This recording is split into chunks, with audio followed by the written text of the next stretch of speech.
புரட்சி தலைவி அம்மா அமர்ந்து பேசுகிறார் போது 963 டிசம்பர் பேருந்து 2 அவர்கள் ஆற்றிய உரையில் நதிகள் இணைப்பின் அவசியத்தை பற்றியும் மத்திய அரசிடம் உரிய பங்குகளை பெறுவதில் மாநில அரசுகள் வஞ்சிக்கப்படுவதையும் பற்றி மாநிலங்களுடைய அதிகாரங்களை பற்றி மத்திய அரசு பறிக்கக்கூடாது என்று சொன்ன தலைவி புரட்சி தலைவி அம்மா.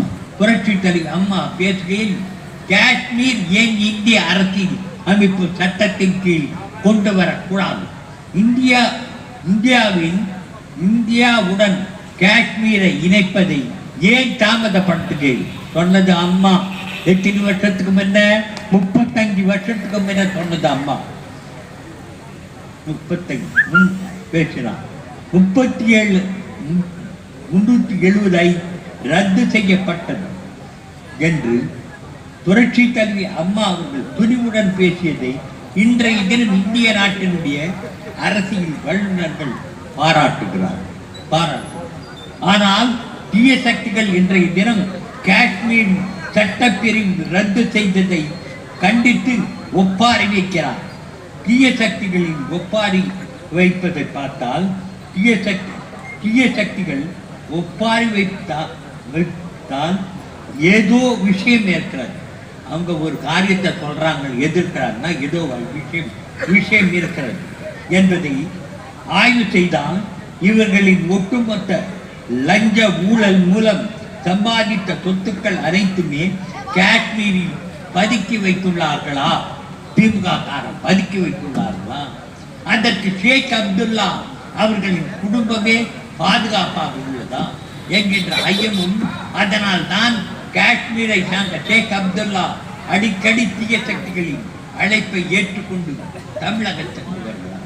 அவர்களோடு கொஞ்சி குழாவுகிறார்கள் என்ற ஐயம் தமிழக மக்களிடம் உள்ளது என்பதனை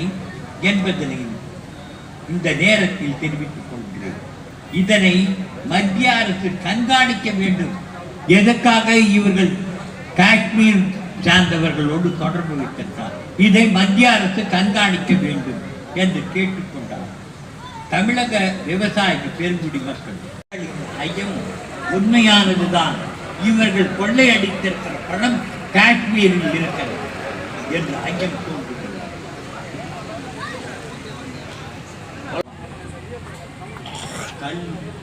உங்களையே தாக்கும் எச்சரிக்கை மாண்புமிகு கழக ஒருங்கிணைப்பாளர்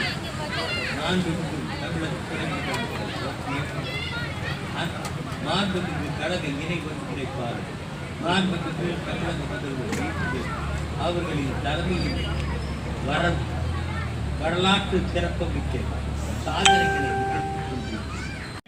அண்ணாவிடம் கருத்து வழங்கப்பட்டு அதன் பின்பு பெரியாருடைய செவிலியர் மணியம்மை அவர்களை அந்த பெரியார் கட்சியினுடைய ட்ரஸ்டியாக நியமிக்கும் போது மீண்டும் அண்ணா அவர்கள் எதிர்த்து பிரிவினை தடுப்பு சட்டத்தை மத்திய அரசு கொண்டு வந்த போது தனிநாடு என்ற கொள்கையை விட்டுக் கொடுத்து மீண்டும் மாநிலத்தில் சுயாட்சி, மத்தியில் கூட்டாட்சி மற்றும் இயக்குநர்களுக்கும் முன்னாள் உள்ளாட்சி பிரதிநிதிகளுக்கும் மாண்புமிகு புரட்சித் தலைவருடைய அன்போடு என்றென்றும் எதிர்பார்த்து அவர்கள் மிகச் சிறப்பான 3 முறை ஆட்சி அமைத்து தமிழகத்தில் வெற்றி கொடி நாட்டினார்.